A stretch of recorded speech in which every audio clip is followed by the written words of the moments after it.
The Ellington family's lake house looked like a postcard from the outside cedar siding, wraparound deck, and a view of the Vermont waterline that drew our relatives in every summer. Inside, it was a wall of noise, uncles arguing about fishing, cousins chasing each other down the hallway. My mother, Evelyn, holding court in the kitchen with a glass of wine in hand. I'd learned long ago that the safest place for me at these gatherings was somewhere quiet, preferably out of Kellen's line of sight. My older brother thrived in these settings. Every story he told seemed to grow more outrageous, every laugh he got feeding the glint in his eyes. From the couch, I watched him hold a small crowd near the fireplace, acting out some fraternity prank. "Look who's creeping out of the shadows," he called when he spotted me. His grin was wide, but his tone had an edge I recognized. "Careful. Everyone Maris is on the move. Better lock up the silverware." A few people chuckled. I kept my head down, heading toward the staircase. "Remember Christmas." When she took out Grandma's china cabinet, he continued, voice rising so everyone could hear. "Cost Dad, what, $3,000? "It was an accident," I said quietly without turning back. "That's the thing about you. Sis, everything's an accident." I reached the bottom step, hoping he'd stay where he was. But his footsteps followed. By the time I hit the landing, he was right behind me. Running away again. His voice had dropped, close enough that I could feel his breath at my ear. "I'm just tired," I said. "You're always tired." He stepped around me, blocking the next flight of stairs. Arms stretched across the railing. "You can't pass. Dragons guarding the castle." It was an old game from when we were kids, but there was nothing playful in his eyes. I tried to duck under his arm. His hands hit my shoulders hard. The shove knocked the breath out of me before my body pitched backward. The stairs blurred, wood against spine. A sharp twist mid-fall. I heard the crack before the pain hit, flat on my back, staring at the ceiling. I tried to move my legs. Nothing. Above me. Footsteps thundered. Evelyn's voice cut through the din. "Maris, get up. You're fine." Kellen's voice came next, casual and cold. "Just a joke." The carpet scratched against my neck as I lay there, trying to make sense of the pain that seemed to pulse from the base of my spine outward. Voices carried from the dining room laughter, the clink of cutlery, the same cheerful chaos as before. My fall hadn't stopped the party. It had just shifted it a few feet away from me.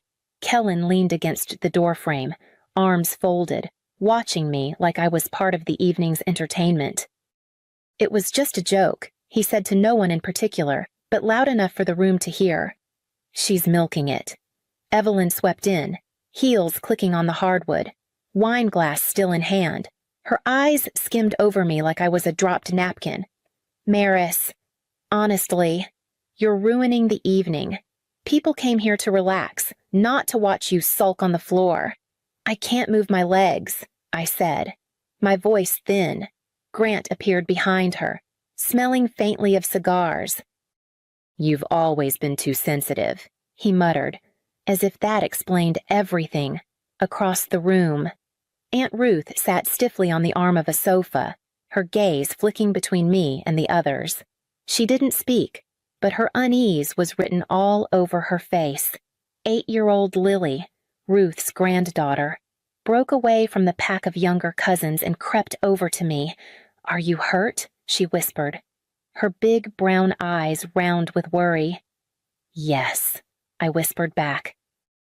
"Then why aren't they helping?" I had no answer. "I need a doctor," I said louder, forcing my voice to carry. "Something's wrong." Grant shook his head. "We're not wasting ER bills on theatrics. You'll be fine in an hour." Ruth shifted like she might stand, but Evelyn shot her a look that rooted her back in place. Lily squeezed my hand before her mother called her away. I stared at the ceiling, heat rising behind my eyes. The numbness in my legs was spreading, a cold tide creeping upward. I tried once more to push myself up, and white-hot pain shot through my back, stealing my breath. somewhere beyond the ringing in my ears. I heard Marcy's voice from the dining room sharp, cutting through the chatter. Enough. I'm calling 911 from my place on the floor. I could see the dining table crowded with plates and glasses, the warm light catching on polished silver. I was shivering now, though the room felt stifling every time I tried to shift. Pain ripped down my spine. Marcy, my cousin by marriage, caught my eye. She was halfway through a bite of roasted chicken when she stopped chewing, her gaze narrowing. She set down her fork, stood, and walked over. Mary's. You're shaking, she said quietly. I can't feel my legs, I whispered, before I could say more. Grant's voice cut in from across the room. She's fine. Marcy, don't encourage this. Marcy didn't break eye contact with me. I'm calling 911.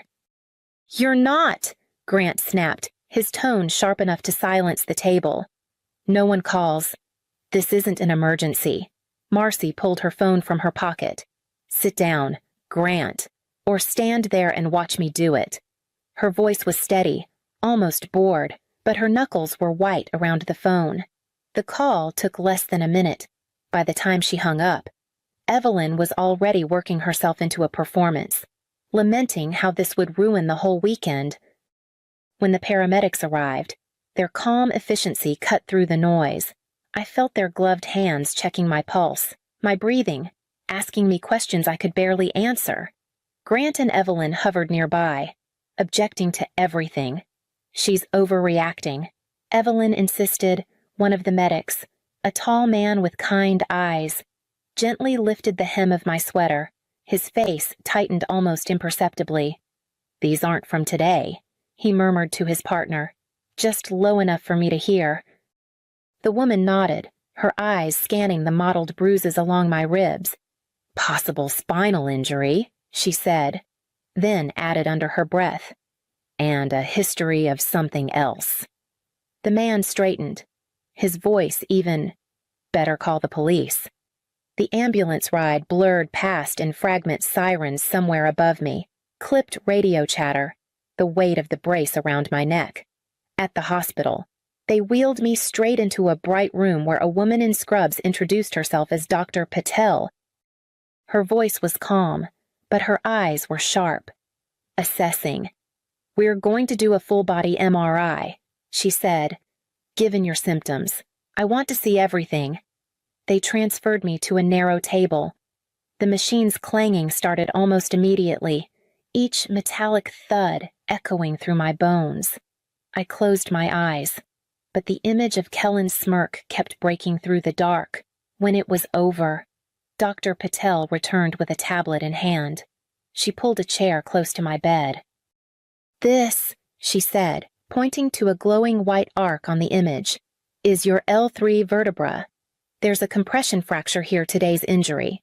But, her finger moved to other spots, ghostly outlines of ribs and spine. These are older. This one, maybe 2 months old. This, 6 months. And here she tapped near my upper back at least a year.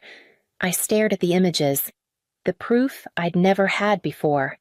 Kellen, I said quietly, from his games. Her expression didn't change, but there was a stillness to it now. Maris, these aren't games. This is repeated trauma. She stood, speaking softly into her phone by the doorway. I caught the words CPS and police. When she came back, she sat beside me again. I've contacted Child Protective Services and law enforcement. Someone will come talk to you. You've been hurt, and we take that seriously. I felt my throat tighten. No one had ever said those words to me before. Dr. Patel's voice softened. We believe you. A knock sounded at the door, and a woman with a notepad stepped in. The woman with the notepad introduced herself as Tessa Myers from Child Protective Services. She pulled a chair close to the bed, her movements measured, her voice steady. Maris, I know Dr. Patel has already spoken to you, but I need to hear your history in your own words.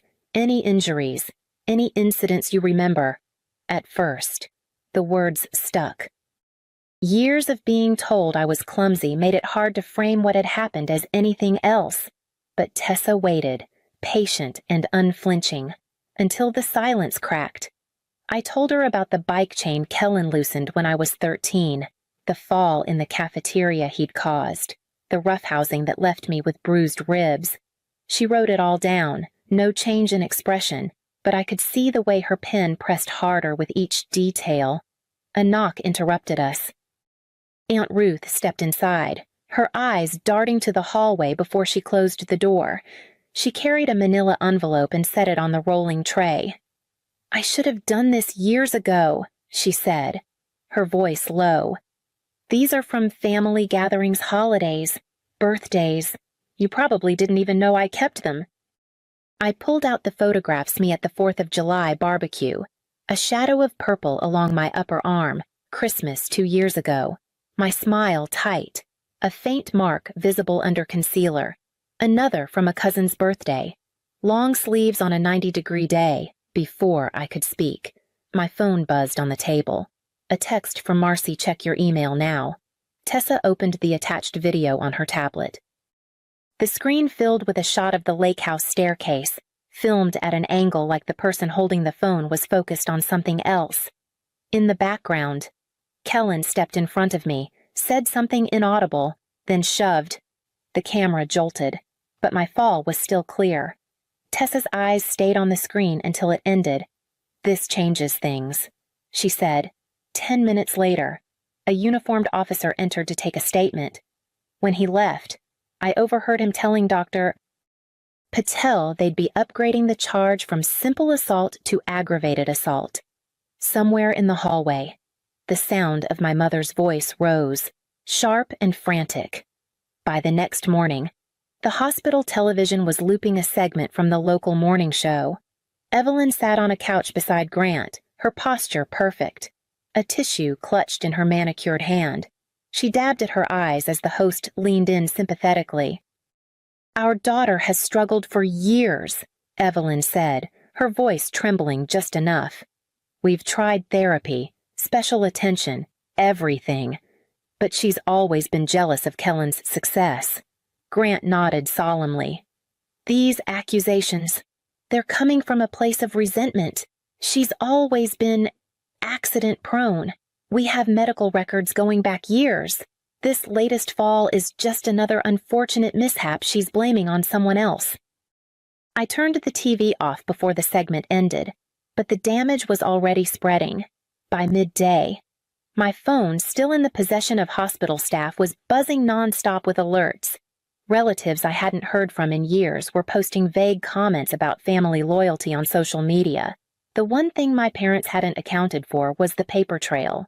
Amanda Raines, the prosecutor assigned to my case, requested a brief meeting that afternoon. She walked in with a slim folder and a level gaze. "I figured they'd try this," she said, placing the folder on my tray table. Inside were printouts, excerpts from my medical records, photographs of the MRI scans, and one still image from Marcy's video, the frame where Kellen's hands are on my shoulders, his expression anything but playful. "I'm releasing these to the press," Amanda said. "Not the full video yet, but enough to show there's evidence. I've also included a statement on the medical findings. Fractures in multiple stages of healing are not the result of clumsiness." That evening, a different kind of news segment aired. The still image stayed on screen for nearly a full minute as the anchor read Amanda's statement. Reporters repeated phrases like pattern of injury and inconsistencies in family's account. By nightfall, Kellen's fraternity announced his expulsion. His college issued a suspension pending the criminal case. The comments online began to shift, not all in my favor, but enough to pierce the wall my parents were trying to build. Lying in the dim hospital room, I heard voices in the hallway, Evelyn's sharp with anger, Grant's low and tense, followed by the sound of the door opening. Amanda came back the next morning, this time with Tessa from CPS. I had a stack of spiral notebooks on my lap, their covers bent from years of being hidden under loose floorboards and in the back of drawers. I handed them over without hesitation. "They're dated," I said. Every time something happened, I wrote it down what he did, what my parents said afterward. Tessa flipped through one, her eyes catching on a page where my handwriting was jagged and slanted. "This is detailed," she said quietly. "We can use this." Later that afternoon, Amanda returned with news. "We've added neglect charges for your parents," she said, "and I've tracked down 2 of Kellen's ex-girlfriends. Both say they experienced similar behavior shoving, trapping them in rooms, grabbing too hard. They're willing to testify. It was strange hearing about his violence toward others, like pieces of a puzzle I'd been staring at my whole life finally fitting into place. In the rehab wing, my physical therapist, Marcus, met me with a pair of parallel bars. "Let's see what you can do," he said. The first time I put weight on my legs, the pain was sharp enough to make my vision blur.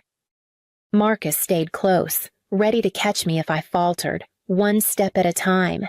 He said, "Each movement felt like pushing against everything my family had told me too sensitive, too dramatic, too weak." I gritted my teeth and took another step, my hands gripping the bars so hard my knuckles ached. By the end of the session, sweat ran down my back, but I was upright. It wasn't much, but it was mine. When I got back to my room, Amanda was waiting with a folder in hand. "The court date's set," she said. The courtroom felt smaller than I expected, the air thick with quiet murmurs as I took my seat at the witness stand. Amanda gave me a brief nod before stepping forward. "Maris, can you tell us about your relationship with your brother?" I spoke slowly, making sure each word was steady. I told them about the years of shoves, trips, accidents that left bruises and broken bones, the times I'd tried to speak up and been called dramatic. I described the fall at the lake house in detail, my hands clenched in my lap to keep them from shaking. When Amanda finished, Kellen's attorney, Mr. Harlan, rose with a smile that didn't reach his eyes. "Isn't it true you've been treated for anxiety and depression?" "Yes," I said, "because being abused is depressing." He tried to frame my journals as exaggerations, suggested I misremembered events. "Perhaps these incidents didn't happen the way you think," he said. "The MRI doesn't lie," I replied, "and neither does the video." Amanda called the first witness Tara, one of Kellen's ex-girlfriends. She kept her gaze on the jury as she said. He pushed me down a flight of stairs. Gasps rippled through the room. 2 more witnesses followed, a former teammate describing Kellen's temper, a neighbor recalling shouting matches that ended with slamming doors and crying. Finally, Kellen took the stand. "It was roughhousing," he said, shrugging. "Siblings fight." "I never meant to hurt her." Amanda leaned on the podium. "So, you admit you put your hands on her." He shifted in his seat. "I might have lost my temper." Her voice stayed even. "You lost your temper, and your sister ended up with a fractured spine. That's not roughhousing. Mr. Ellington? That's violence." Kellen's jaw tightened, but he didn't answer. When I left the stand, I caught the eye of a juror who gave the faintest nod. Amanda's closing statement was still to come. The jury was out for less than 3 hours. When they filed back into the room, no one moved. I kept my hands folded in my lap, eyes fixed on the foreperson, guilty on all counts. She said aggravated assault, pattern of abuse, violation of the restraining order. Each word landed like a stone in still water, rippling through the courtroom. Kellen stared straight ahead, jaw clenched.